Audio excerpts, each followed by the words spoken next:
Do you know that the usage of these two verbs is tricky? In my class, I asked my students to give examples using these two verbs. The result was this. Take a look at these sentences and try to find out why such sentences are incorrect. By the end of this lesson, you will understand why such sentences are incorrect, and you will be confident enough when using these two verbs in your daily conversations. These two verbs can be used interchangeably. They both mean that you mention an idea to other people. I'm eating out tonight. Any suggestions? I recommend that you go to the Indian restaurant in downtown.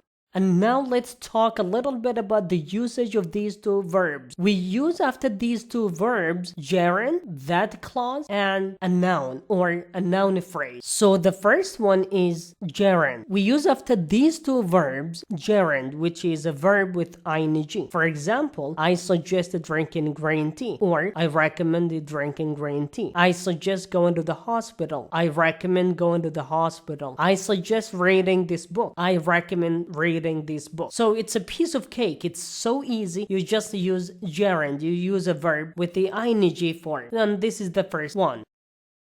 He suggested taking things slow. I recommend knowing before speaking. We can use after these two verbs that clause. For example, she suggested that we seek professional help. That we seek professional help is the that clause. It has a subject and also a verb. In spoken English, the word that is often dropped. So we can also say, she suggested we seek professional help, or I suggest you go home. Other examples are, I suggest he go to the hospital. I recommend she take medicine. If you notice, we did not use I suggest he goes to the hospital and I recommend she takes medicine. Well, I suggested that he stay home. I suggest that you pull your team together. I suggest you leave. I recommend you pack quietly. We can also use a noun or a noun phrase after these two verbs. I suggest this book, or I recommend this book. Now, if I could just suggest one idea. I strongly suggest surgery.